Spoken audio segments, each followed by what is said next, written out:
Welcome to this opening keynote of the Battle of Ideas 2016.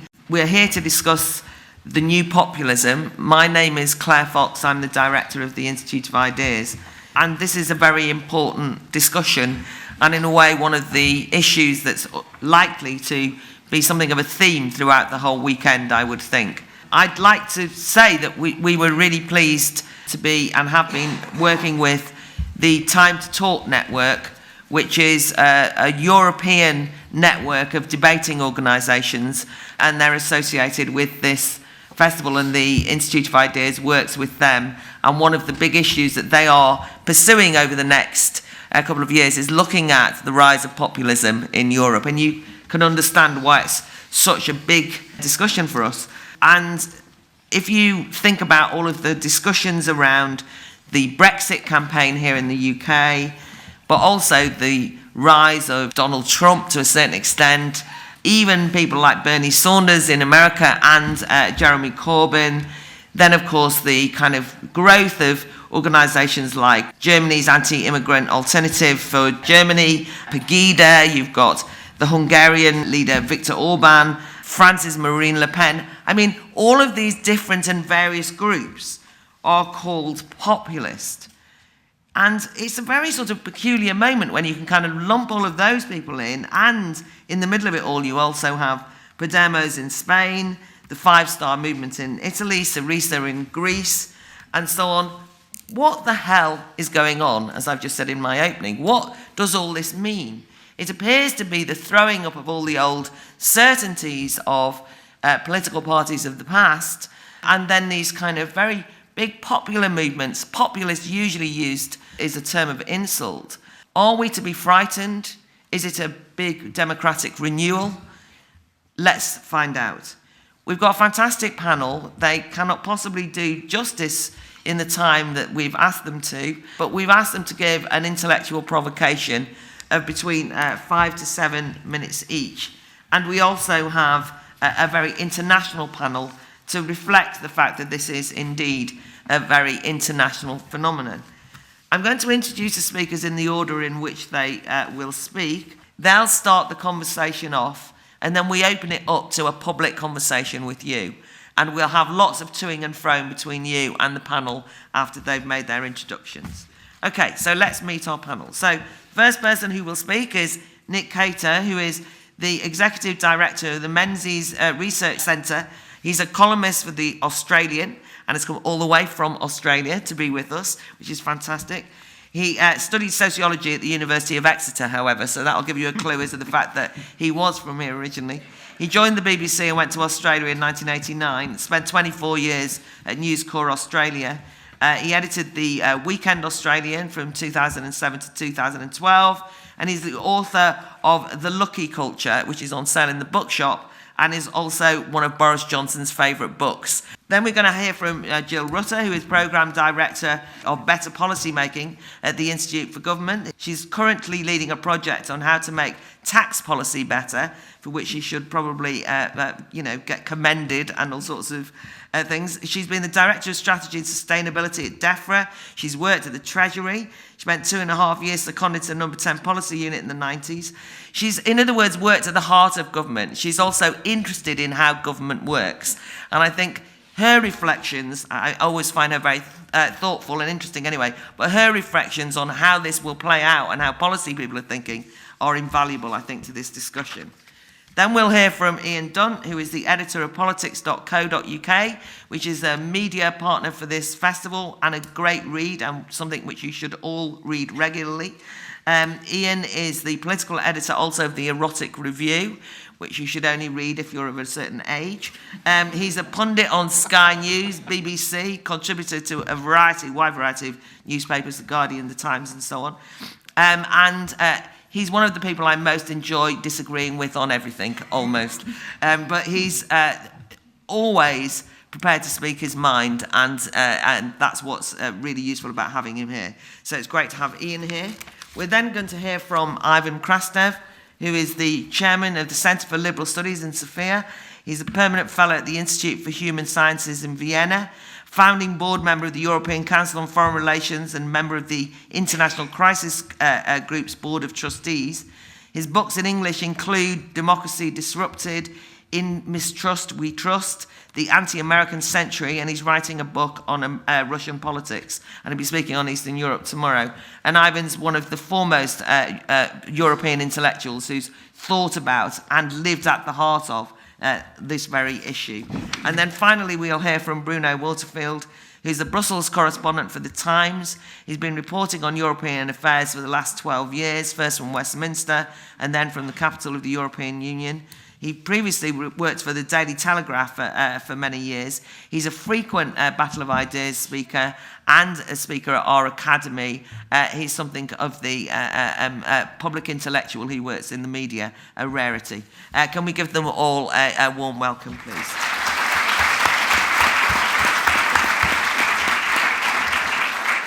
Okay, Nick, can you kick us off, please? Well, thank you, Claire. And I must say it was especially delightful to land at Heathrow yesterday, not just for being released from 23 hours of confinement in 63F, but because it was my first taste of post-Brexit Britain. And I have to say, as an Australian, it is a wonderful place. It is a place where the Australian dollar now buys something, and where we will no longer have to put up with the Barmy Army's cruel chant, $3 to the pound, doodah, doodah. But I don't want to buy into the fractious debate about Brexit per se and how much that fits into this discussion of populism, except to bring you news from the other side of the world, that Brexit had a material and quite unexpected impact on the Australian political climate.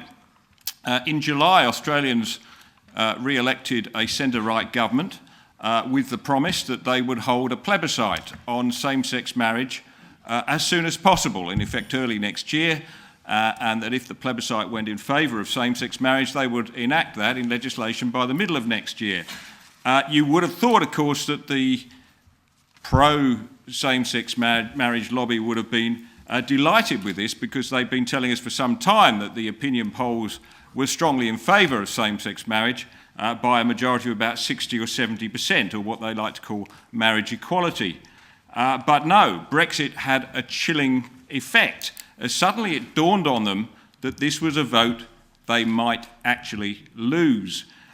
Why? Because the plebiscite, they said, would release subterranean forces of ignorance, that homophobes would be empowered to speak out, that they would sow seeds of fear and hate, and the clueless populists would succumb to these arguments. Well, this week, the opposition Labour Party, which had been standing on the fence, joined the Greens in opposing the plebiscite on same-sex marriage. The bill in the Australian Parliament is now dead, and there is no hope of same-sex marriage being introduced in Australia for at least another 3 years till we get a change of government. It's a victim, I think, of an indirect, a piece of collateral, if you like, in this growth in populism, if populism is indeed the right word, and that may be a subject for discussion later. What's clear, however, that is across the globe, the political establishment is on the defensive. We've seen the rise of these non-conformist politicians who are breaking the rules and getting away with it. The intelligentsia, of course, has responded in its usual way, by completely missing the point. At first, they tried to persuade us that Trump was a joke. I mean, what could be funnier than pissing on the presidency? And when it looked as if Trump might actually win, that they warned us that he was a demagogue. That, as one commentator put it, Trump is the most dangerous man in the world, the leader of a new hate-filled authoritarian movement. That correspondent, I have to tell you, was writing for Der Spiegel, so the implied link to the 1930s is clear. The demagogue thesis rests, of course, on the associated idea that the American people are zombies, that there are many Americans, of course, who would agree that they are. Not them, of course, or their hipster friends who join together for a deconstructed latte in the local cafe, but those other Americans, the ones in Hillary Clinton's basket of deplorables. Well, for me, the right-wing nut job theory, if I can call it that, and the stupid American redneck theory get us no closer to understanding what's really happening. They're self-serving arguments. They're just another way of signalling that we know best, we are better than you. And every time, of course, they express that sentiment, it reminds another group of Americans why they prefer the orange-skinned vulgarian with the machine-washable hair to crooked Hillary.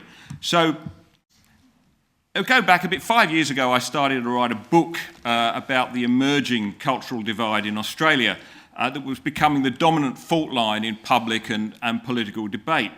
It seemed to bear little relationship to the old kind of divides that we had, the divide between the workers and bosses, city and country, Catholic and Protestant, that was particularly strong in Australia, that have tested democracy from time to time.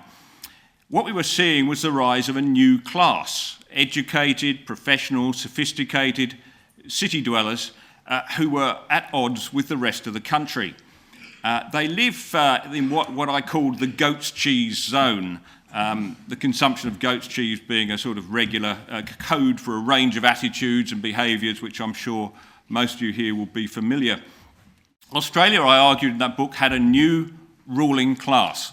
In fact, it was its first ruling class, because up until then, Australia had been a beautiful egalitarian nation. And yet we're now lumbered with this university-educated nobility that presumes it has superior insights into the world and has better manners than the rest of us. For the first time in Australian history, snobbery has been legitimised. Indeed, it's necessary because the superiority of this new class rests on defending a code of behaviour, political correctness if you like, that maintains their monopoly on the truth. The emergence of this new class, of course, has turned politics in Australia, as it has here and much everywhere else it's occurred, upside down. Politicians just don't know where to turn. The insiders and the outsiders don't have differences of opinion. They had opposite worldviews. If you please the goat's cheese zone, you'll infuriate the outsiders. Conventional politicians, therefore, have had to choose. And since most of them live and work in the extended goat's cheese zone, some distance, I have to say, from many of their constituents, most of them side with the insiders, with the journalists, with the commentators, with the public servants, and the entire expert class. Now, the rise of the anti-politician, and people like Trump, is a reaction to that. Their manifesto is quite uncomplicated. You can express it in 5 words: I'm not like them. My prediction is that we will not be returning to normal anytime soon, if indeed what we used to think of as normal is normal. Even if Trump loses, and looks like he probably will, the difficult and puzzling question for the New York and Washington sophisticates is why at least 4 out of 10 Americans have stuck with him to the bitter end. Why did their barrage of sneering and mocking, why after all of that did the deplorables not see sense and instead champion the fact they were deplorables? So I think we're stuck in this self-reinforcing loop of behaviour at the moment. The insiders need to sneer at the rest to maintain their presumption of cultural superiority. The sneering unites the outsiders and reinforces their beliefs that the only way to fix the joint is that they must first bust it up. Well, what's the way out of this? Over to you.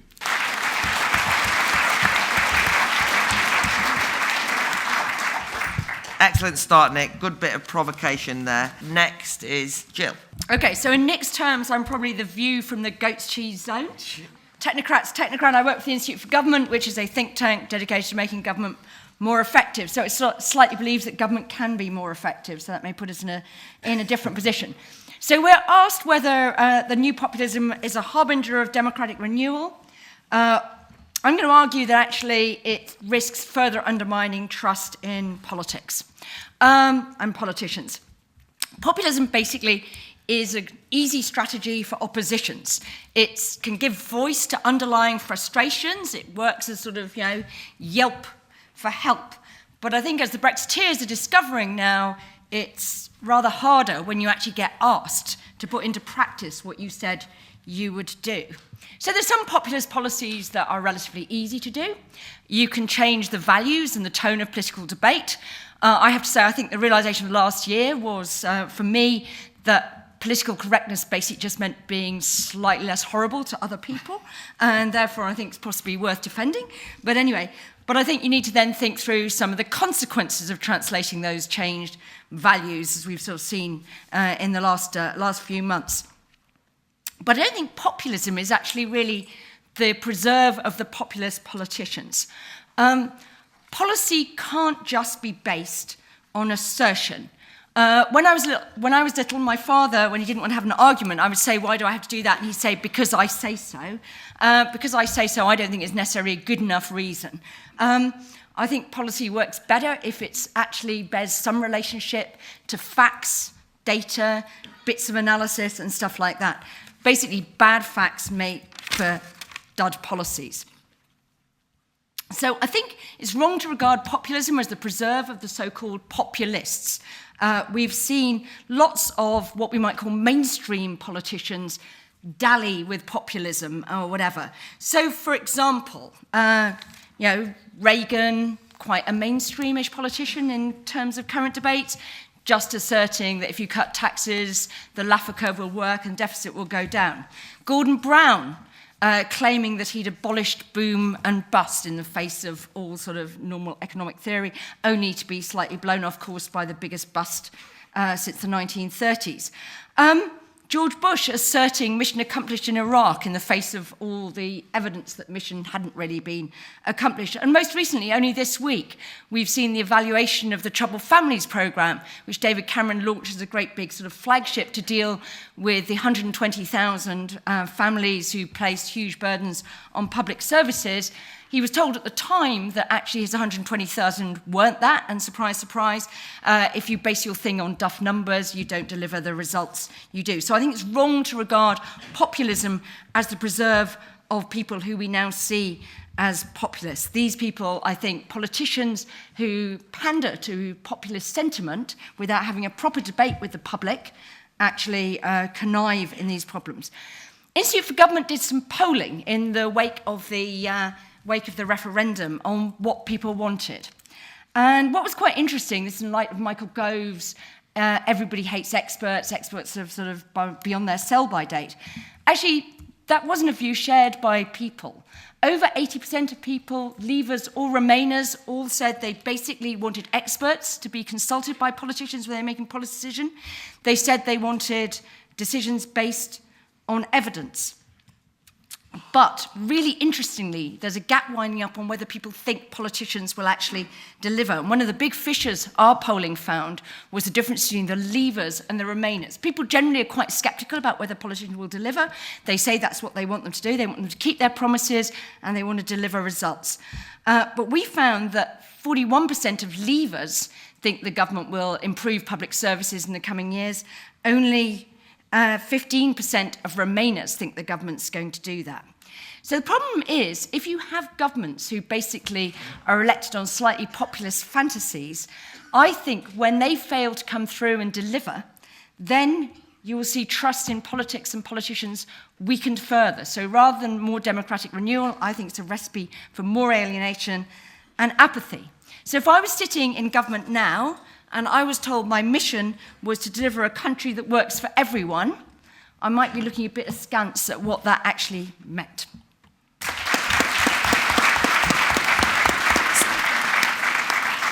Such perfect timing that you took me unawares there. Okay, Ian, your thoughts then? Yeah, no, I don't think the word populism really gets us very far. It's not helpful for a couple of reasons. The first one is, generally speaking, it is a negative comment to make. So it doesn't really tell you how popular something is. It doesn't really tell you much about the political quality of it. It just tells you what the assumptions are of the person using the word, which doesn't really get us very far at all. Secondly, it's sort of associated with a lot of political movements which just aren't very popular. I mean, by the time that people start using it for Jeremy Corbyn, you just think, well, that doesn't work. I mean, you know, this man has a policy where he wants to leave the single market but maintain freedom of movement. Now, whatever you might think of that policy, it is not a popular policy. And so to call it populism just sort of means that the word clearly doesn't really have any proper substance to it. I think when we use this word populism, we're really just seeing a fraction of something quite profound that's happening to us. I think that this moment in time is a furnace where things are changing very, very rapidly in the way that we conduct politics and where the center of power lies. And that isn't really to do with populism. That's to do with something more complicated. And we can list it very, very briefly. These are ideas. I mean, they're nowhere near to a sort of full assessment of where we are. But it gives some indication of how we might have got here.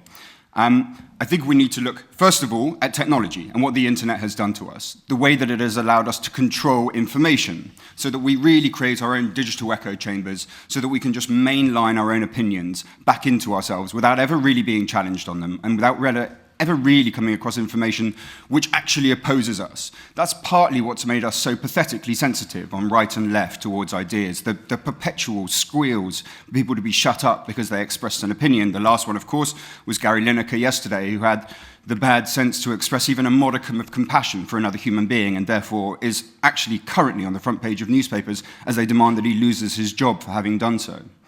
The other side of the technological aspect is the fact that lots of people in developing countries and third world countries suddenly were given access to see what our lives were like in the West. And that triggered a desire for many people to improve their lives and come here. Now, part of the migrant wave is to do with refugees and is to do with fleeing persecution and warfare and tyranny. Part of it is also people who just want a better life. That has contributed to it. So technology has these two sides to it. And what kind of society is it that they're coming into? They're coming into one that is, in the West, increasingly disinterested in the subject of truth, in the concept of evidence, in any of the basic Enlightenment principles that we were brought up on. And that process started a long time ago. It has been made much worse by technology and by the digital echo chambers that we have made. That is a very profound influence on it, but it started before then. I mean, it could go really quite far back. I mean, you're alluding to regular. Actually, I would start putting, the real sort of bookcase is Iraq, where suddenly you get this sense, this fundamental break with trust in the government and its ability to tell you the truth. And that was the case for how Labour did all sorts of things. I mean, they were perpetually launching consultations to which they already knew the answer that they were going to get and the conclusion which they were going to draw. If you remember the sacking of David Nutt as chair of the Advisory Council on the Misuse of Drugs, this is a man who was brought in to come up with a statistical system in order to evaluate drugs harmed. He was specifically brought in to do this. And when he did do it and came up with a table that said, well, actually, look at this, magic mushrooms and cannabis really just don't do any harm whatsoever, and alcohol and cigarettes do really a tremendous amount, he had to be sacked. He had to be sacked specifically because he was telling the truth. And no minister ever tried to suggest otherwise. Alan Johnson, who did it, who's now held up as this sort of, great Labour saint, but in fact is this lunatic authoritarian. As you said at the time, scientists, who's echoing Churchill, scientists, should be on tap, but not on top. The idea being, no one tried to even challenge the fact that this was true. It was true, and therefore he had to go. And we saw that process go on, and it continued under the Tories. We had Theresa May, when she was Home Secretary, saying, I'm going to get rid of health tourism. When people said, there really isn't any health tourism, said, there's a perception of health tourism, and we really need to deal with that. This idea that perception itself has some kind of objective life and therefore must be countered. Something which, if you notice the way that Labour MPs talk about freedom of movement now, is precisely the language that they use. They don't bother trying to question any of the fact that we're quite demonstrably clear that it's economically beneficial for this country, and mostly beneficial for wages as well, actually. Instead, they say, well, look, there's a perception, and that has to be addressed. We're in the world of the subjective. We find it impossible to break ourselves out. The subjective is now objective. We've given up any concept of evidence. And so therefore, when these great migrant waves come in, we see this ability within that kind of completely post-fact political environment to turn them into the people who are responsible for what are ultimately very complex, very difficult and nuanced political and economic issues. The most predominant of which is the fact that since the financial crash, but even before then, wages have stagnated. People are not getting richer. There is not enough housing in this country. These are the politics of what is happening. These are the core aspects that need to be changed. And instead, and yes, I am going to use the word demagogish politicians, and frankly quite cynical, scheming people who think that they can twist the existing politics to their own divisive ends, have grasped on the post-truth culture, have grasped on the shifting migration flows that are around us, and used it to blame, as often as they can, minorities for what are really ultimately quite complex issues. Insofar as populism exists, that is what it is.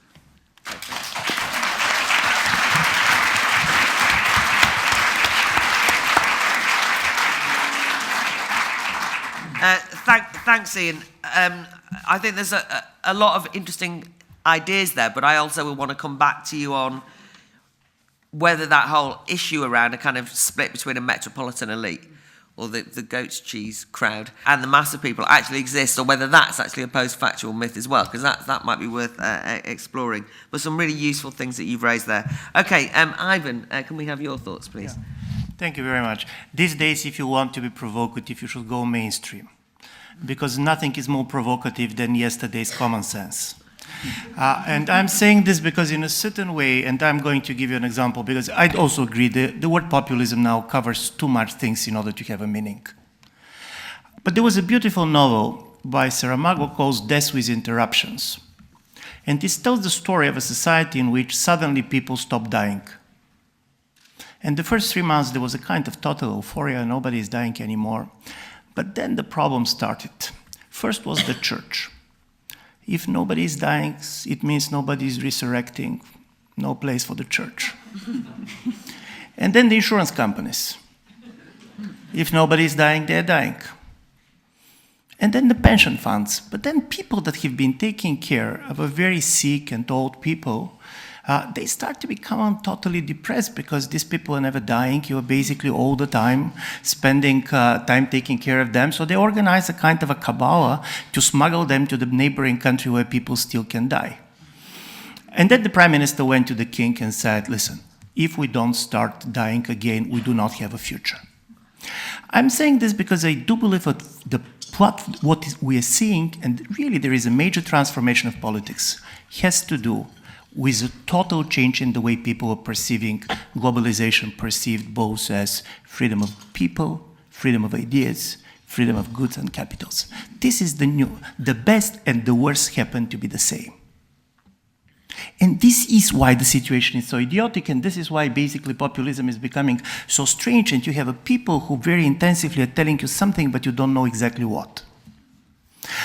Because strangely enough, for many people, the fact that you can travel before, even 5 years ago, open borders was good. Because open borders means tourists. You can be a tourist or tourists are coming. And there is nothing better in the world than tourists. They're coming, they admire your country, they spend money there and they're living. And then the same people are becoming immigrants. And then you start to have a problem with them. And freedom of idea. Freedom of ideas 10 years ago means that basically Russians can watch BBC. But now it means that Brits can watch Russia Today. And all these things start to change, and this is the nature of the change. It's not that something that you basically hate is going to be replaced for something that you hope for. The problem is that the best and the worst is the same. And this is, in my view, explains some interesting phenomena which were going around populism. And I'm just going to give you 3 examples and stop on this. Listen, part of the problem with the refugee crisis was Eastern Europe. Totally hostile, anonymously hostile. The problem with these Europeans was seen from outside. Why they're doing this when first they're the one that emigrate so much. Secondly, why they're doing this when they're not migrants.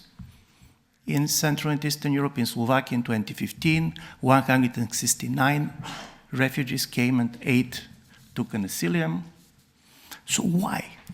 And I do believe here technology was mentioned. Demography is the other story that explains part of the things that is happening in places like Europe, but also the United States.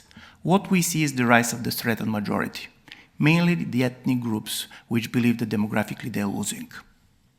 Look basically at Trump people. This is basically the aging white middle class, which basically said, we have been the winners of yesterday, but probably we're not going to be the winners of tomorrow.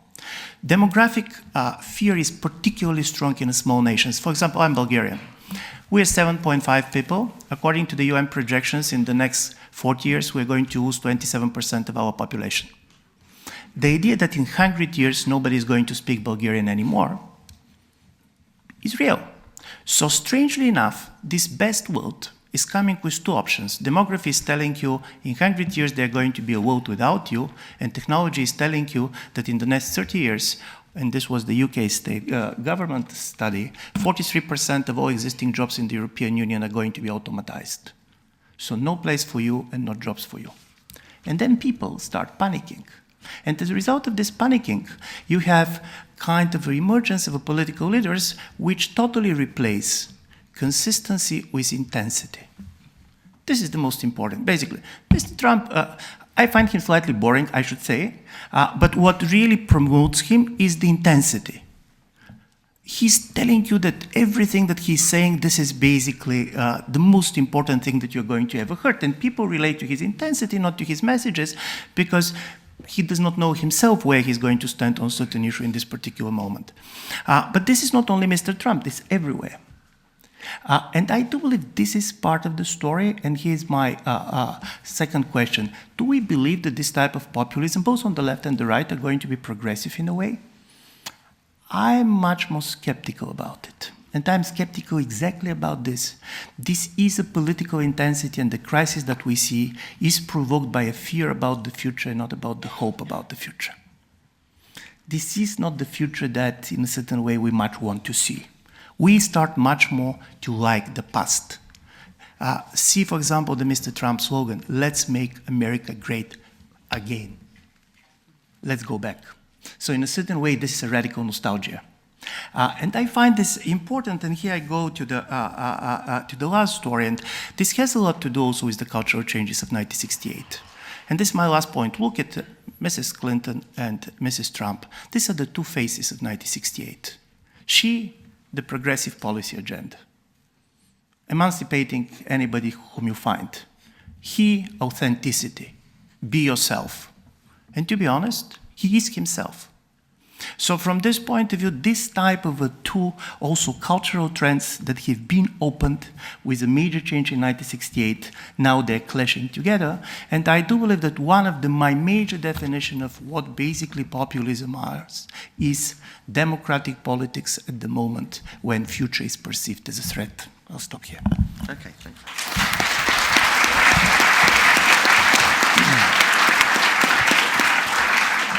Okay, some very interesting ideas there about the ideas around radical nostalgia, which I think we'll come back to, and whether there's any possibility of anything in populism, whatever we define it as having anything progressive to say. But lots of interesting things there, and great stories as well. So let's finish off then with you, Bruno. Yeah, I want to try and think about what's really behind it when we talk about populism, a bit like Ian. And I want to make the point that really the debate about the new populism or the current moment usually or invariably misses the point. Usually or invariably when people talk about populism, it's an insulting and dismissive reaction to demonstrate distaste at a new intrusion of the public, real people, real living communities, not the sort of Gardenista, Hoxton class into politics. And I want to begin in 1850.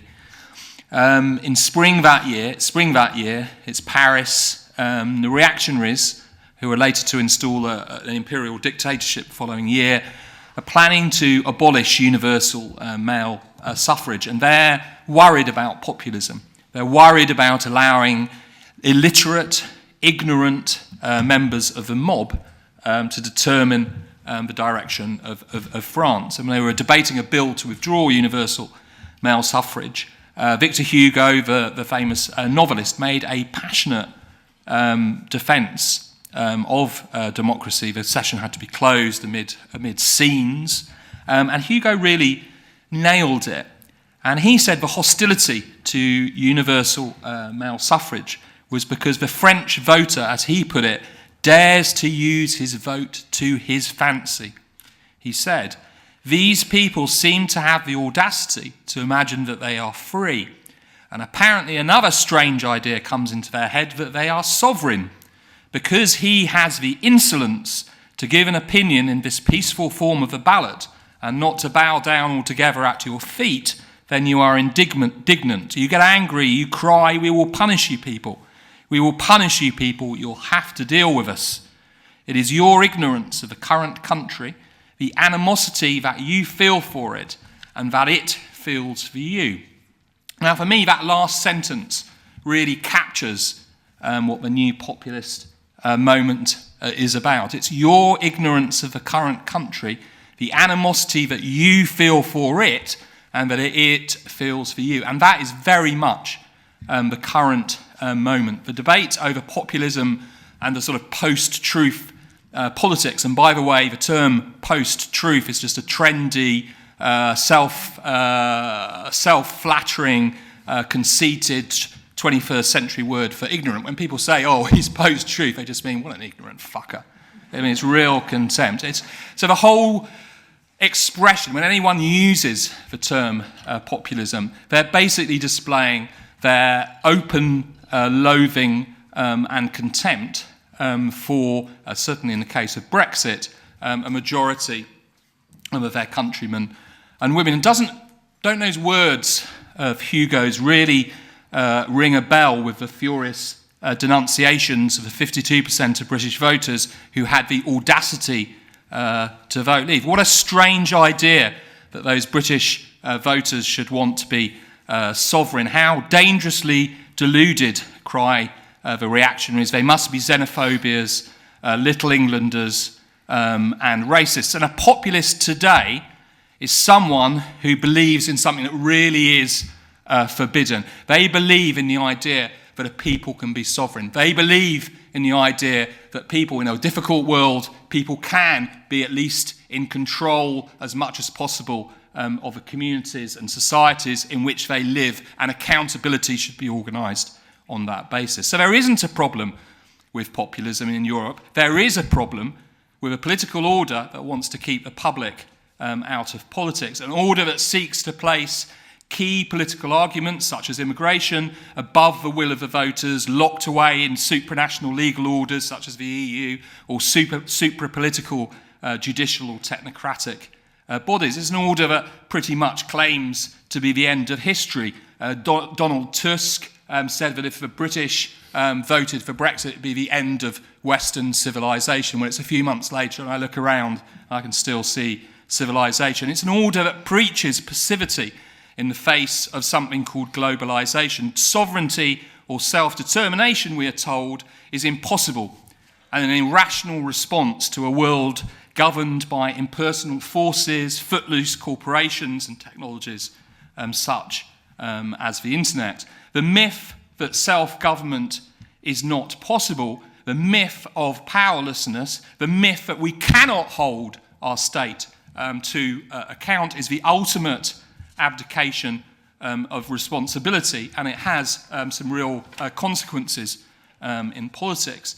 It is, above all, an order that regards the aspiration to popular sovereignty as either insolence or ignorance. It is a culture war against the idea of self-determination, which is accused of being nationalism or even worse, nativism.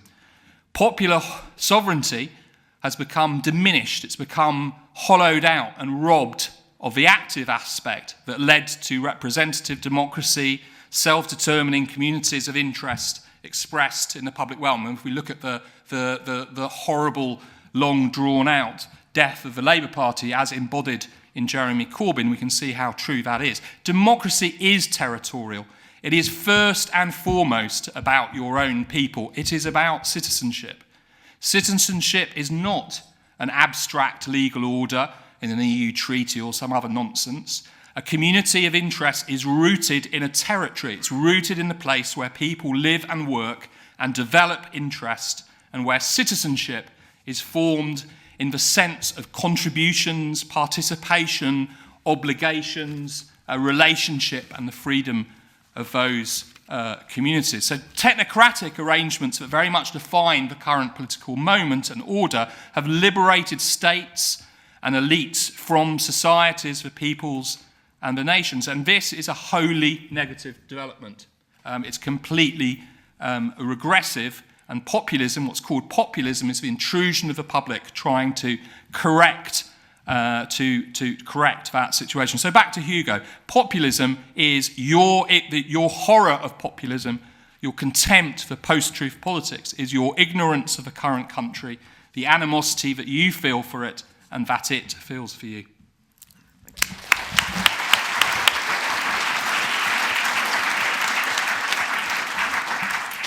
Okay, stirring and provocative stuff there from Bruno, many things that I know will clash with what has already been said. So I'm only going to ask a couple of questions of the panel before coming out, so warning to the audience to get ready with your thoughts.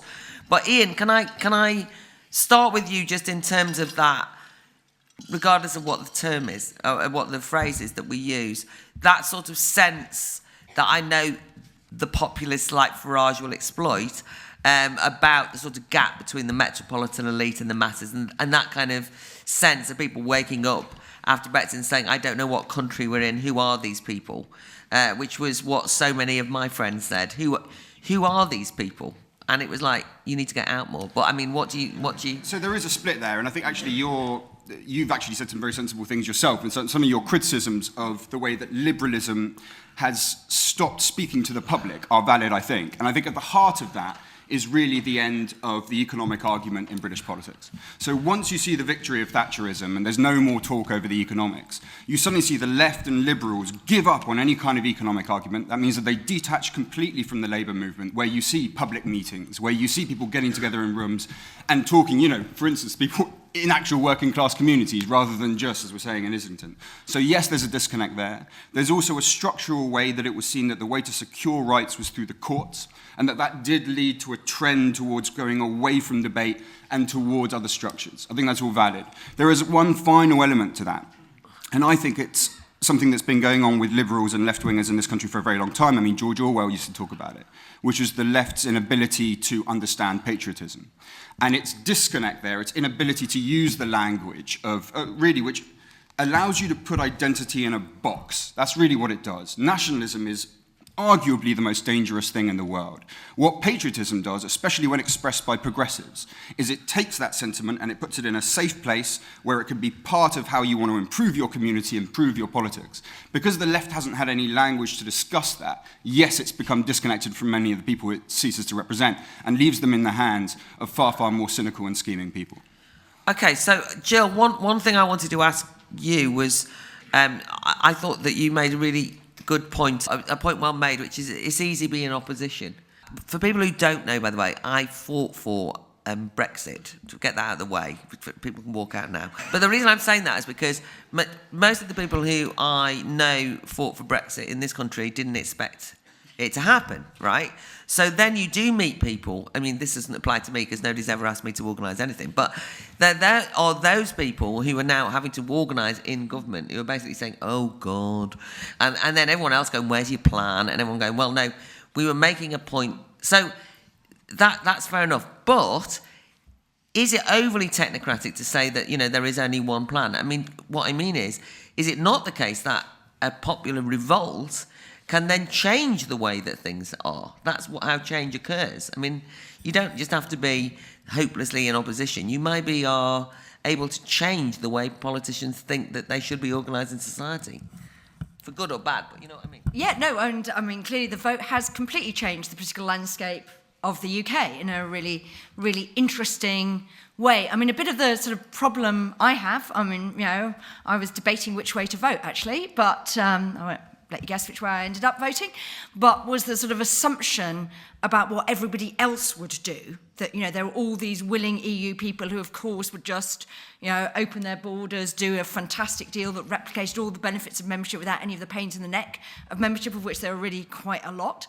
So I think that's sort of one of the problems is the sort of, meeting your slogan of taking back control with the reality of it's actually not just in your hands, or it is in your hands on one basis, but that may not be the basis you want. And I, as somebody who likes spending my winters in Australia, am the other side of Nick's equation, which is, can I really face going there and walking out of restaurants because it's just so expensive nowadays?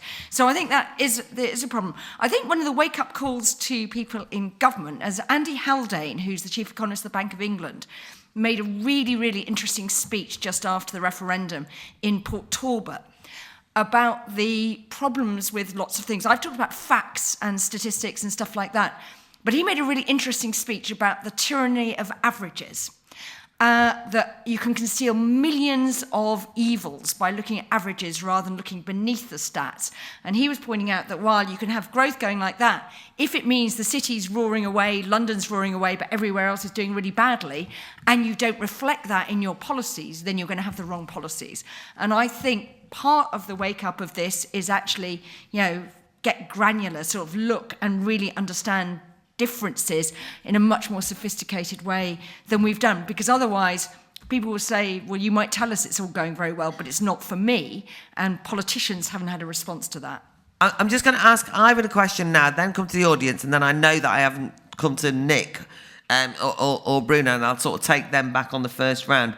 But Ivan, one thing I wanted to ask you was, I wasn't entirely sure about your characterisation of Hillary Clinton as being associated with emancipation. You know, of all the words and the people, I don't associate with one of those with the other.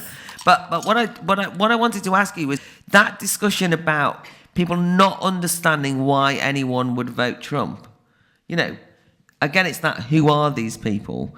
That has got a kind of lofty disdain, and even though I'm bemused by Trump as much as anyone, you know, there are millions of people who are going to vote for Trump regardless. I was in Vienna recently, and the Austrian election, a far right nearly got elected, millions of people voted, but the people in Vienna were talking as though, well, I don't understand these weird people. Well, there's an awful lot of them, and are they just all ignorant? You know what I'm saying? Yeah. No, but listen, it's not ignorant, but this is also part of the new society in which we live, and to be honest, the internet contributed a lot to it. We don't have a common life anymore. Basically, the places where you are meeting other people are not very much there. One of them being the army. For example, where you have an obligatory, basically military service, you are forced to see people whom normally you do not see. It's not a great experience, probably, but you're learning something. Now people basically are staying in the groups of the like-minded people. They can be very different. Right-minded people, right-wing, are talking to their owns, and the left-wing is talking to their owns. And from this point of view, America is an incredible place, because 50 years ago, 50% of the Americans were living in the counties where one or the other party can win the elections. Now, 70% of the Americans are living in one-party counties. Basically, one of the parties winning with more than 15%. So from this point of view, you go to New York, and you're not going to see anybody who is voting for Trump, and you go to other places where you're going to see nobody who is going to vote for Hillary. When I said that she represents 1968, this is basically on this language of we emancipating first blacks, women, and so on and so on. This was one of the faces. Basically, you go with all this underprivileged group that should get into power, and on the other side is be authentic, be yourself, don't be politically correct. Both of them have been there.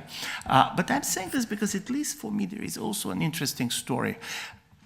We don't understand, and we say that there is a major split, but the split is also within the individual. The problem with the globalization is that every one of us has kind of a certain type of questions of how this is all going to end up and so on, and doing this and doing that. Is it good? Can you control it? And this sovereignty talk, of course, is very powerful, but this is also what in Europe you can call the Orban paradox. For sure, you have the right to protect your border, but be sure that then the other has the right to protect your border against you. So when you're going to put a fence on the border between Serbia and Hungary, then don't feel offended if the Austrians are going to put a border on yourself. And from this point of view, the story is people also starting to forget why some type of a very territorial societies have been perceived as problematic. But one thing has disappeared totally, and I do believe this is quite important, and this is internationalist-minded working class, for very good reason. Without the Marxism and the idea of a global revolution, the workers does not have any reason to be internationalist. The idea of the workers to be internationalist was that there are going to be a global communist revolution, and then we are going to govern. But if this is not going to happen, and this is what we very much saw in places like Austria, is very much the shift of the working class on a much more protectionist position, both cultural and economic. 80% of the blue-collar workers in Austria voted for the far right. That's it. Okay, thank you. All right, there's already plenty of hands up. Yeah. Trump voters know exactly why they're voting for Donald Trump, just as people who voted for Brexit knew exactly why they were voting. The idea that people didn't know what they're doing is a nonsense. Greek people who voted in the referendum last year knew exactly why they were voting no to the deal on the table. And that's because they understand that politics is not working for them. The political establishment, the mainstream political parties are not working for them. You cannot actually separate the populists, the parties, this very wide range of parties, from the people, actually. And the idea that the populists are somehow traducing the people, that they will not serve them well, that may be the case. That's an open question. But populism, whether it's the populists or this revolt of the people, is an expression of the fact that politics, existing politics on offer from the mainstream parties, is not working, is now completely disconnected from the people, has failed.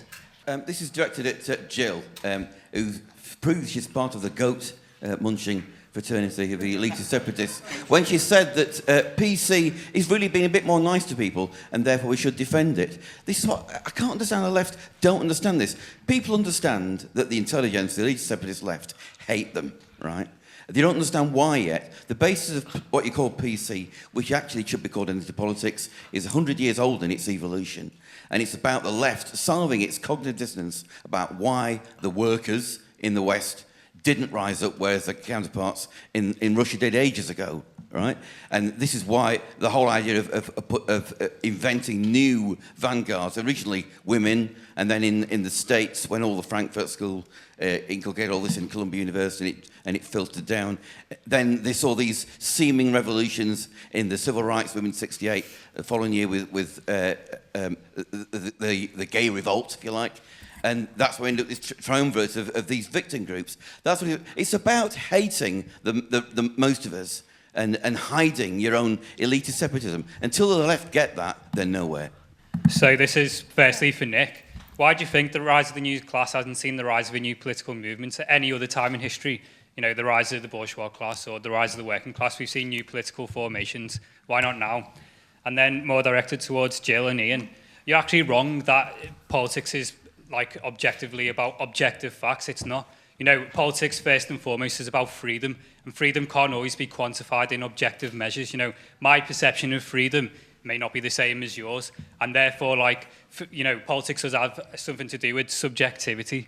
And then more just towards Jill, if parties are trying to be too central, like you were saying, you know, trying to appeal to everybody, doesn't that kind of isn't that the reason why there's been a growth of alienation and apathy? Because nobody can see a distinction and nobody can say, well, I attach myself to that in a subjective manner. I hope Jill likes goat's cheese, because I think she's going to get that gag a few times. Evidence. I want to know what this thing evidence is, because the more I hear it, the more I feel I'm being told that I'm stupid. And I say this, I've been involved in a campaign in Scotland against the named person, which is this thing where the state is giving a guardian to every child. And what's really interesting is there's been hundreds of articles, often in the Daily Mail and other places, defending family, defending privacy, defending all sorts of things. The Scottish government keeps coming back. Never once does it engage with any substantial point and always says, again, the ideologues from the campaign against the named person are using misinformation. And then they just say their points. Misinformation, disinformation, the evidence suggests, and so on. And their policy is supposedly based on evidence, and their argument against us appears to be based on evidence, but they never have an argument. And this seems to be a problem for me in terms of what this actually means. It seems that even the use of the term evidence now seems to be being used polemically and to tell people to shut up, rather than actually having a discussion. And politics now, if you're deemed political, it's almost like saying you're a bigot, or if you have an ideology, it seems to be that you're a bigot compared with the rational, nice people who use evidence. It's a question for Ivan, really, because in your book, Democracy Disrupted, you have a very nice example of two demonstrations which took place in 2013 in your country. One were the poor people who were demonstrating against higher electricity prices, and the other you called the rich and the beautiful, who were demonstrating against corruption of the government. But the point which interested me was that you said the second group showed no empathy whatsoever with the first group, group, and actually didn't even want to associate themselves with the first group in any way, and felt more comfortable associating themselves with an international community, swinging EU flags and so on. And I sometimes think when we're talking about populism, maybe we forget that on the side there is also a very harsh defending your own privileges in this whole thing.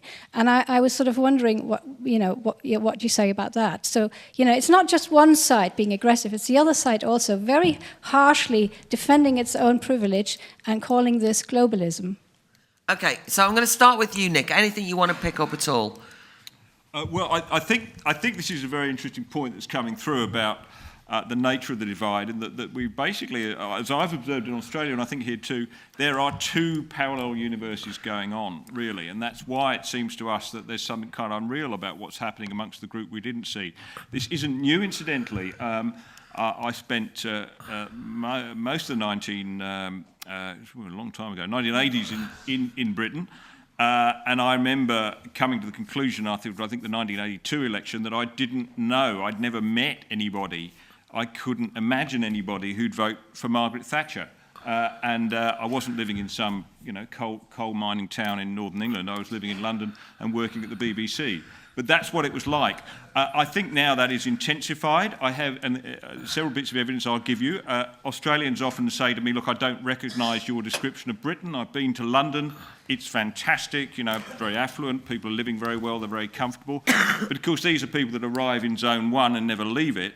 Not like me when I come. I have to drive out on the A303 and stop at to see my parents, and stop at the shopping centre at Basingstoke and buy a SIM card. And you realise that the world, even in that short distance, is very different. So I think there are parallel universes, and I think that we're not. Everything you said was right about this, Ian. The internet is. We thought it was going to be this great broadening experience. Join the whole world in this great Kumbaya movement. Instead, it's been silos. We live in our own world. We only listen to people that agree with us, and so forth. That's happening. A lot of other things are happening. But at the root of it, it does come down to me. The only way of looking at this in any broad way is as a cultural phenomenon, as a cultural divide, which is really universal. Okay, so Bruno. Just a couple of related points, really, which is that actually, I don't think people do live in parallel universes. I don't think people do live in silos. The way in which we live our lives in many ways hasn't changed that much over the last 20 years, although the way that we think about, the way in which we reflect on how we live our lives has changed a lot in the last 20 years. And I really believe that the belief of sort of silos and parallel universes and all these sort of insane sort of tick box identities that people construct based on that is really an outlook of a quite small group of people in Britain, very strongly associated with certain parts of London. This is also takes us into the realm, believe it or not, of statistics. We've been using a word here quite a lot, and this word globalisation. And this word globalisation is taken as something that is as real as air or water or the sun coming up in the morning. In fact, globalisation is an argument, and it's an argument that's constructed around certain statistics which are seen as the artefacts of developments. Often they're actually the artefacts of political decisions that have been taken as well. I think it's always very hazardous to build assumptions about the way in which the world works, quite rigid assumptions about the way the world works, just based on artefacts without trying to unpick the trends behind them. For example, a very quick example, in the Eurozone, when bond yields became more or less the same for all the Eurozone countries, that means that the markets and people lending money to Eurozone countries treated Greece in the same way as Germany. And it's an interesting artifact of the Eurozone. Why is it that Greek bonds are suddenly, Greek debt can borrow debt as cheaply as Germany all of a sudden? And people celebrated that. They said, oh, this is really good. This shows the Eurozone is working. This shows the Euro is such a success that Greece is now as strong as Germany. Of course, it was rubbish. It was, in fact, the opposite. It was the evidence of the asset bubble building in the Eurozone that has laid waste to countries like Greece and Spain. So statistics, such as bond yields, are artifacts, and trying to explain those artifacts, trying to explain why they are there and what trend they represent is actually the realm of argument, of ideas. Globalization is not a fact, it is an argument. Okay, thanks. Ivan. It's quite important, and the question is first, why there is not an empathy between different groups of our societies? Why social cohesion has so much declined? And this is true. I don't believe it's true only about Bulgaria. And this probably explains the interesting story about populism is not why people are voting for Trump or anybody else. I do believe that people always know for whom they're voting and why. The problem is what is going to be the result of the vote. And one of the interesting stories, which is worrying about populism, is not how good or bad this or that people are. They're not much good people to choose between anyway. The problem is different. The problem is that one of the major claims of a populist leaders is we are speaking on behalf of the true Bulgarians, true Poles, true Turks. When there was protest in Turkey in 2013, Mr. Erdogan went on the square and said, we are the people, who are you? So from this point of view, of course, the problem is that each of the two groups tries to claim that the others doesn't matter for one way or the other. Probably elites believe that poor doesn't matter because first they don't depend on them anymore. Why people before was much more interesting in the working class? I mean political elites. Probably not because they were more noble, but there were three things that make this important for them. First, it was also the Cold War. If you're not going to take care of the working class in your own countries, the Soviets will take care of it. The second was, basically, it was a tax-paying people. If you're not going to have the taxes, the idea of the national security and basically nationalism happened. But thirdly, because you cannot simply move out easily. What happened with the elite, and I do believe this makes people nervous for a very legitimate reason, is that the elite has an exit option. When in Greece the crisis came, Greek elites get out of the country around 1/3 of the GDP for over 1 year. So in a certain way, you cannot have a control over somebody that can always leave. And from this point, if before the relations between the elites and the people, nevertheless how difficult, it was like a Catholic marriage. Divorce was not possible. You should stay together. Now this is not the case anymore. And I do believe this explains this type of a nervousness, but part of the problem is that people using the populist vote, and this is very clear in Eastern Europe, is they believe that first, if you're majority, you can do anything you want. Okay, thank you. Jill.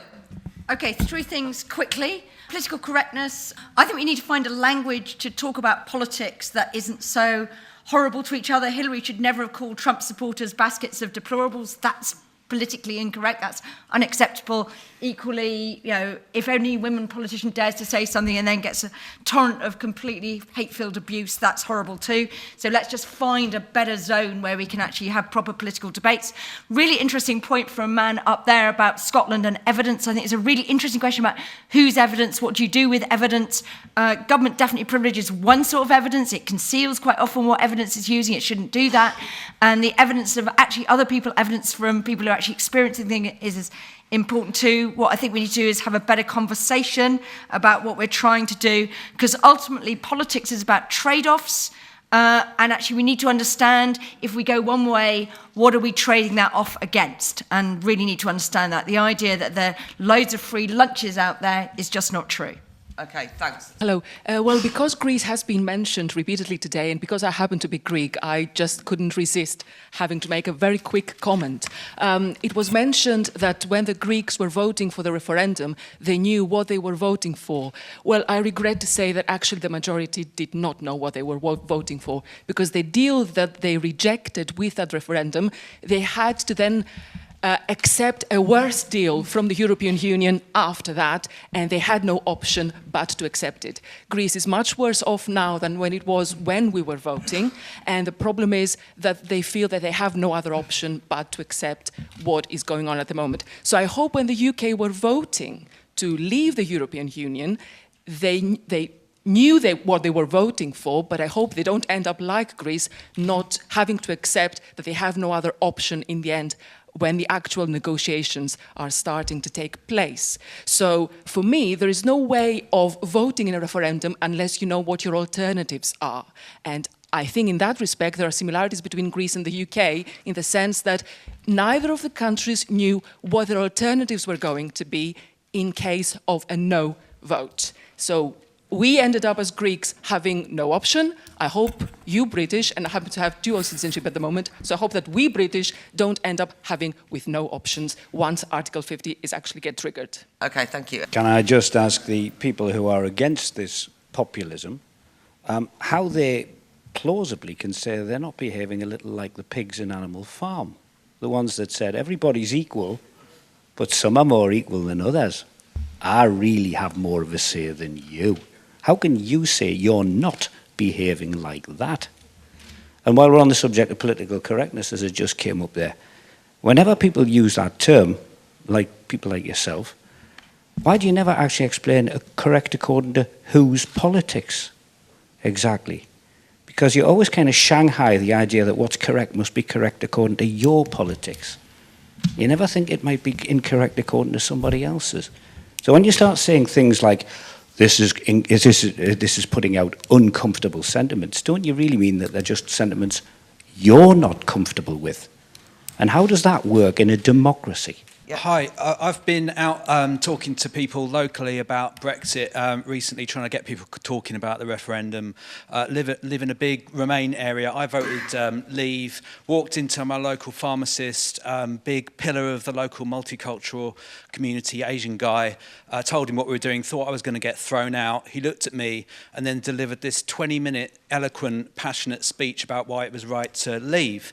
I looked at him and I said, oh, that's brilliant, come along to a meeting and tell people about that. And he said, sorry, I can't do that, I'm doing yoga that night.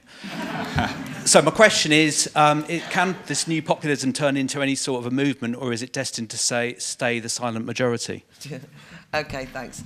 Ian, anything you want to pick up? So what is politics? Is it just freedom? I actually agree with you entirely. I mean, politics is basically the assessment of how to expand the quality of freedom for the greatest number of people. But that does not mean that objectivity does not exist, and it doesn't mean that evidence doesn't exist and that you don't base it on truthful statements. To say that Turkey is about to join the EU and there's nothing Britain can do to stop it is not a true statement. I mean, it is just false. So by virtue of the fact that politics is about the allocation of freedom, you're quite correct, does not necessarily mean that your other point holds. More importantly, this process by which we retreat away into our old identities, which is this response to globalization, I spend an awful lot of time arguing against sort of feminism and arguing against identity politics, and whenever you do that, you always find someone standing up speaking for all women, speaking for all ethnic minorities, as if what they say is the rule by which all of them think, that they are just one glob, one homogeneous glob.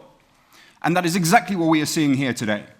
When people say, I mean, you're very wonderful in all ways, but nevertheless, to say that you're speaking for the country after a vote that was 52% is just completely bananas. I mean, people out there are saying, the lot of us, the people, who are you to speak for how everybody thinks? I find that just completely bizarre. And the only way that we have got to this point, where people think that they can speak by virtue of a homogenous group, is because we've given up on liberalism.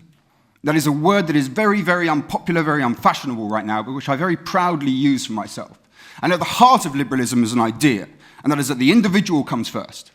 The individual comes before the state, and they come before corporations, and they come before political parties. And when you focus on the individual, you will find that it's impossible for you to say, all Muslims think like this, all Brits think like this, all the working class thinks like this. This hysterical manner of thought has come about because we've given up on liberalism. And the sooner that we get back to it, the quicker that we'll be able to put these myths to bed. It picks up a little bit on this now because it's interesting. And one of Cameron's advisors was making this point the other day about the referendum. The seeds weren't sown in the last couple of months. It had nothing to do with buses. Europe has been on a collision course with its people since the bungled attempt to produce the EU constitution eventually turned into the Lisbon Treaty, where they tried to say we need to have democratic legitimacy for this project. As soon as they put out a referendum, couldn't get them, then said, actually, we don't need democratic legitimacy, it's okay, we'll just turn it into a Lisbon Treaty. Actually, a few years later on, we now discover that there were some big things in the Lisbon Treaty, such as Article 50, which perhaps you may have wanted to have the vote on. So actually, the fact is this has got nothing to do with what people said in the Leave camp. Questions around democracy and sovereignty are not the creations of Nigel Farage or a Daily Mail headline writer or Rupert Murdoch or any other force. They're actual products of contestation that happen here in society. What happened was, for a long time, the people in charge said, this doesn't matter, we don't have to deal with it. The problem is that actually at a certain point you will have to deal with these things when something has gone wrong. Actually, the real nature, it seems to me, of populism at the moment, and this is there within Trump, and it's within a lot of different political groups, is that they are mostly, of course, opportunists.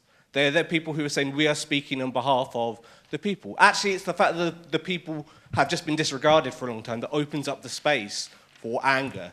And these people step in and claim to speak on behalf of it. They claim to say that we should therefore, actually this vote was about immigration. Well, we don't know what it was about in terms of whether it was immigration.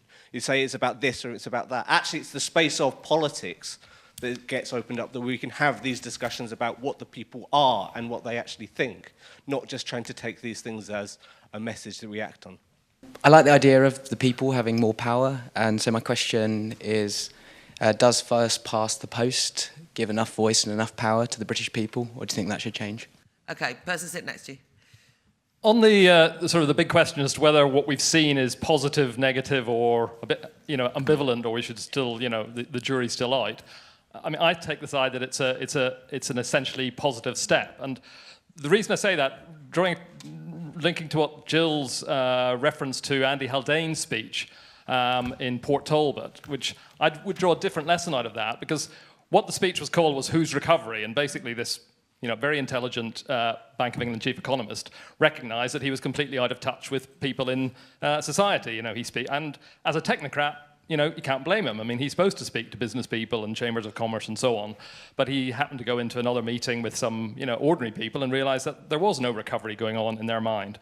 But I think the lesson drawn out of that is that it's not just the technocratic elite who are out of touch, but it's why are the political elite so out of touch? Because the politicians are saying exactly the same thing as Andy Haldane about the economy's doing well and we're in a recovery and so on, which links into this point, why is it then that the political elite need a wake-up call? Isn't this an indictment of just how, not just they've got bad policies, the establishment, but they are so out of touch? It's one thing for technocrats to be out of touch, but it's the political establishment. There's a huge chasm between them and the people who elect them, their constituents. The fact that they are unaware of what's going on in society is that damning indictment. And in that respect, I think that people are getting engaged. A lot of people, a lot of individuals, a lot more people are engaged. At a time a few years ago, we were worrying about apathy and disengagement. The fact that there are a lot more individuals standing out and positively rejecting the establishment for being so out of touch, that to me is an unequivocal step forward. It gives us the basis, the opportunity for the debate of the ideas that need to work out how to deal with the problems we've got. We have been discussing this distrust of public towards the facts, but actually I would like to draw attention that not everything which is presented as a fact is actually a fact. And there is a big difference between the facts which were obtained using the scientific method and the facts which are presented as facts and are actually deduced for some rather vague assumptions. And obviously the former, the facts which were obtained by the scientific method, they should come with the explanation of the methodology which was used to obtain these facts.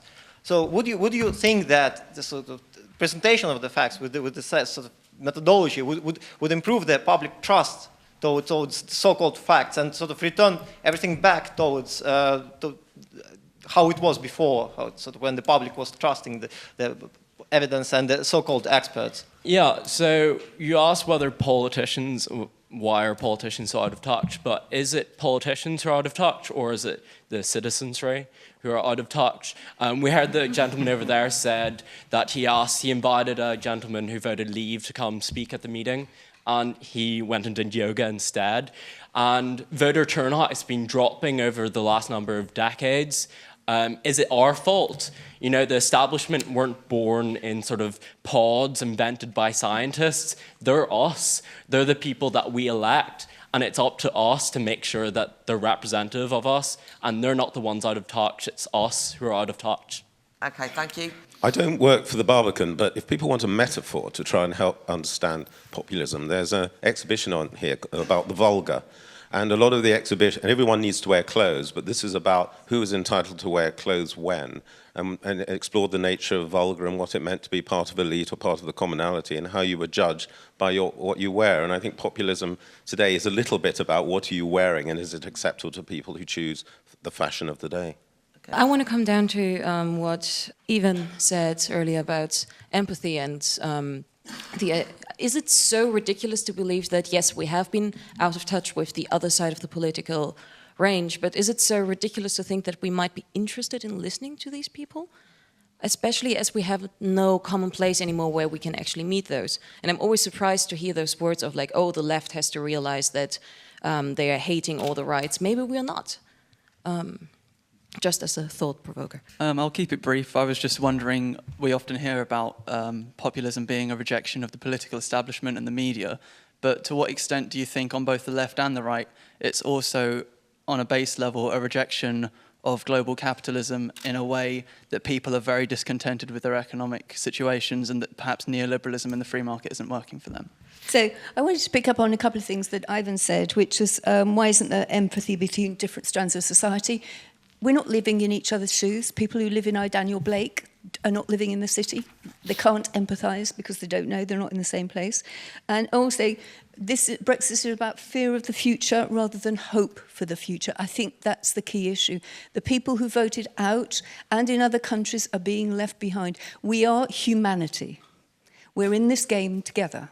We cannot survive without each other at different levels of society. So why are we not responding to that now?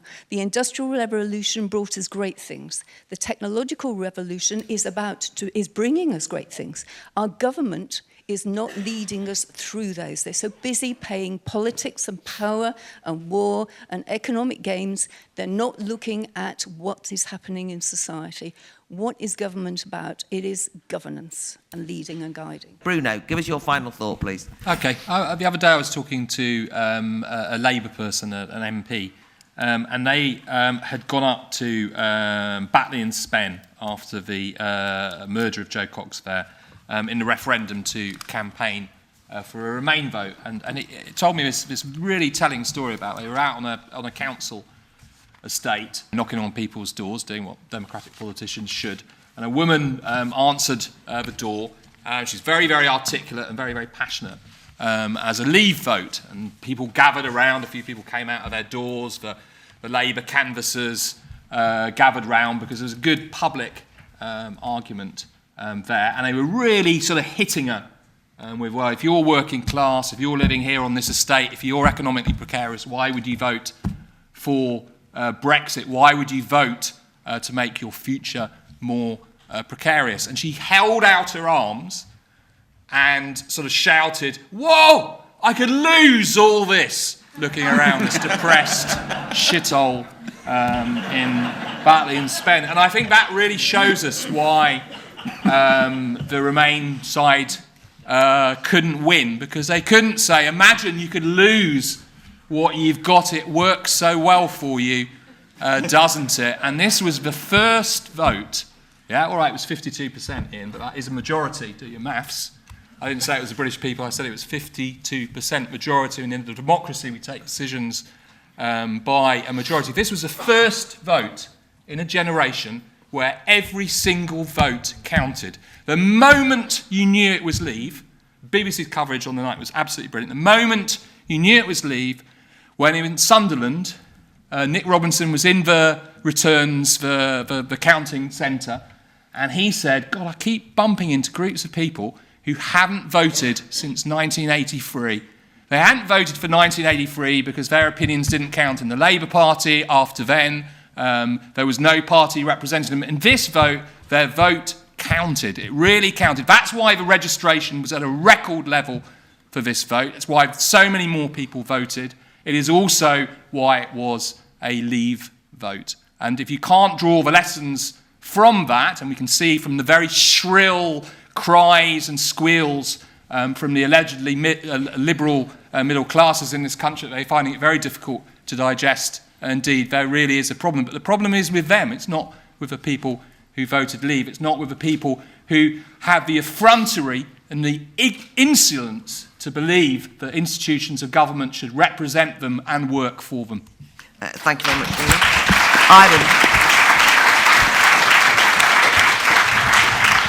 Ivan. Thank you very much. I do believe that one of the interesting things and unfortunate which we're going to see with this populist moment, because it's not connected to any party particularly and so on, is going to be contested elections. Because we are saying basically the majority should be growth. Listen, we are calling Mr. Trump populist. Is he ready to recognize that the majority of the voters can go for the status quo, which they don't like, by the way? They don't like. I didn't see anybody very much in love with Hillary Clinton, but probably they don't like him more. So from this point of view is we are entering a democratic politics in which the losing party believes that they have a moral right to say this was not a fair loss. And this is changing politics. Because part of the advantage of democratic politics was that the governments, when they're winning, basically they expect the opposition to recognize the popular vote. And this is what is changing very much, because you have a lot of elections, a lot of opinion polling, you have referendum all the time. So from this point of view, every majority born of a vote is a 15 minutes majority. Then a next poll comes and people say, listen, did you read the last poll? 53% now are for staying. I do believe this is changing politics more than the ideology of any of the populist parties or populist leaders. And this is a new type of a politics. After depoliticization of the 1990s, which I personally didn't like at all, you have a new type of a political polarization in which you do not have the right to be majority anymore. Nobody is ready to recognize the winning party, nevertheless, which it is, as a majority. Thank you very much.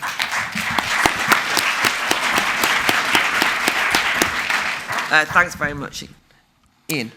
Yeah, I mean, this is a dangerous period, and you can see the kind of troubling forces that have been whipped up by politicians on the basis of a very vague vote, which could have basically been treated as, as your view on any number of things. If you look at the Ashcroft assessment, if you look at the Ashcroft analysis of the voting intentions, at the end of it, the only conclusion you can really come to is a bunch of people were asked, are you happy with how things are right now? And they said, no, you know what, mate, we're not.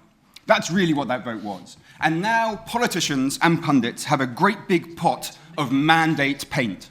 And they can paint whatever mandate they think that they can think up. Nigel Farage says there's a mandate for a points-based immigration system. I mean, he goes well beyond the freedom of movement stuff to suggesting that there is now public support for the specificity of his policies. That is what happens when you have a poll without any real specificity over what it is about. You can just take from it whatever democratic validity you want and implement it. And what is the kind of validity that they are espousing? One that is about division, one that is about the majority over the minority, one whose rhetoric has seen ministers deteriorate in their language to the point where we have Liam Fox calling European citizens who have lived in this country for years our best cards in negotiations. That we have David Davis, who is a Secretary of State, constantly talking about our own population, that wink-wink dog-whistle nonsense, which we all know to take as some kind of allusion to indigenous populations, where we see a sudden shoot-up in hatred and in assaults against ethnic minorities in the wake of the vote, one which has still not reduced to this day. This is a dangerous and toxic moment, and the way for us to respond to it is to hook all of our thinking, all of our opinions into empirical fact and into consideration for the individual over the collective. That is the only way that we're going to get through what is, I think, a very, very toxic moment in our history.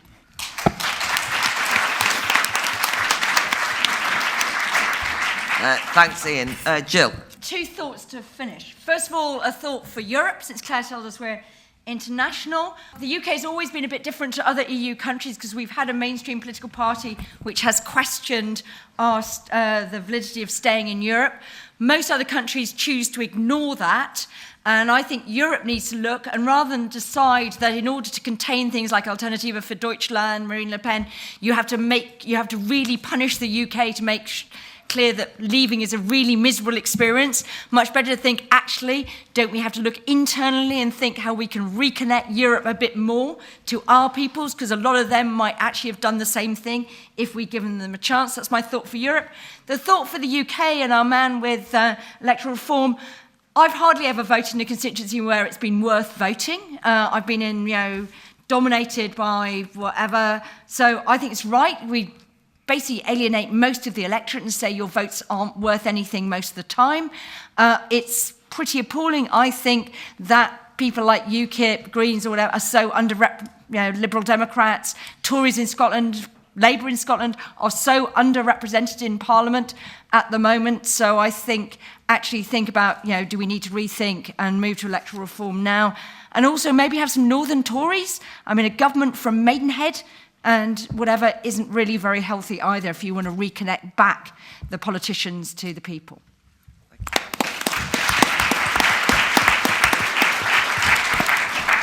Thanks, Jill. And then finally, Nick. Well, thank you to the audience, to you, Claire, and my fellow panellists for what I think is a very a discussion which I'll take a lot away from. I can't speak for everybody in the room, Ian. I won't sum up the mood except to say I think there has been a very useful discussion, and I think I think there seems to be consensus around your point, Claire, that while we may not be entirely comfortable with the word populism, something is happening, something quite fundamental, something quite dramatic, and we need to get a handle on it. Now, I sort of threw out the possibility of a redemptive ending to this discussion at the beginning, so I feel that I'm duty bound to deliver one. I think I'd see it really in Ian's point about the principles of liberalism and the individual.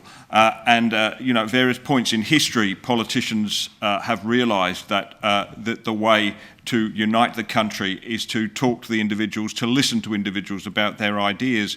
We had it in Australia in 1949 when Robert Menzies was elected with a manifesto that appealed to the forgotten people, and he governed for 17 years after that. We had in America in the 80s Reagan appealing to the forgotten Americans, and I think very much what we have now are the forgotten British, the forgotten Americans, the forgotten Europeans. These are people who feel they don't have a voice in the debate.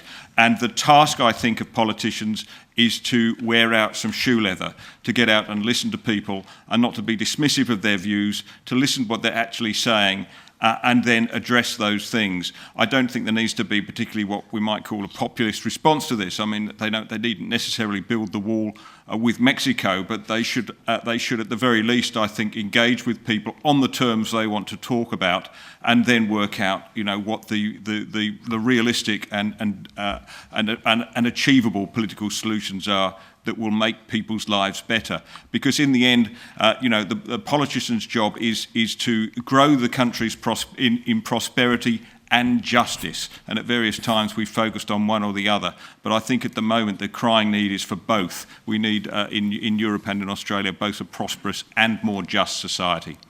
Brilliant. Thank you very much. Thanks to a fantastic panel. Lots of passion, lots of debate. Lots of disagreement, but lots to think about.